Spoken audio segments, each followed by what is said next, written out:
Sa wakas, pabalik na ng Taiwan ng pamangkin ni Judas. Akala siguro ng mga kabit dyan, ituluyan na ako nawala. Baka nakakalimutan nyo, ako nga yung representative ng mga kabit dito. Alam nyo, bagay na bagay talaga sa akin ang maging representative dito. Dahil bukod sa pangit, yan talaga ang totoong nangyayari dito. Kung sino pa yung mga hindi kagwapuhan, siya pa yung maraming kabit. Dahil kung nakikita nyo lang yung mga post ng mga asawa dyan sa mga FB group, sinasama kasi nila yung mga picture ng mga asawa nila dito. At kapag nakita mo, mapapasabi ka na lang talaga ng putang ina mo. Kung mababasa nyo nga lang yung mga nasa comment section, may nagsasabi pa na, ha? Ganyang itsura, nagloko pa? Aray ko. And one time nga nakita ko sa isang FB post, pinost yung itsura ng kabit niya, pati yung burat niya. Napa-comment tuloy ako ng, ang cute ng ina mo. Para na talaga tayong spaghetti neto, pababa na ng pababa yung standard, kaya ang hirap nyo ipaglaban, mga animal.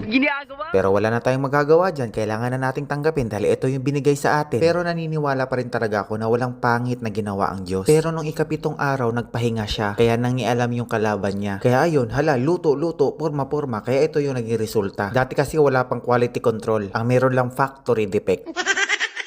Pero ang pagkakaalam ko, nagawa naman ng paraan ng demonyo yan. Lahat tayong mga pangit nilagyan niya ng sex appeal. Uwe, sabi? Sabi daw? Oo naman, naniniwala talaga ako dyan. Dahil kung hindi yan totoo, paano kami nagkaroon ng kabit dito? O, di ba napaisip kayo? O, baka may magsabi na naman dyan. Baka naman sa pera. Alam nyo, yung mga kabit dito may trabaho, kaya hindi sila nawawalan ng pera. Ang kaso nga lang, hindi sila nakakapagpadala sa kanilang pamilya. Sa tingin nyo, meron pang konsensya mga yan? So, kaya ako binabash ng mga kapwa Pinoy dito sa Taiwan. Kasi ganitong itsura daw ba naman? Ang lakas daw ng loob kong tumira ng kapwa Pinoy. Pangit din daw naman. Kayo ba may konsensya? Kahit alam nyong sa Pinas may pamilya. O di ba? Nadimonyo ka? Dahil para kasi sa inyo, hindi na importante kung may pamilya yung kalaguyo nyo. Ang importante, magawa ng paraan yung libog nyo. Ganyan kayo. Pero hindi ko rin naman kayo masisisi. Dahil halos na nag-a-apply dyan sa Pilipinas na may asawa na, pagdating dito sa Taiwan, nagiging single na. Pero hindi ka ba nagtataka habang binibembang mo siya? Ang sabi niya, single pa siya, pero bakit ang luwang na?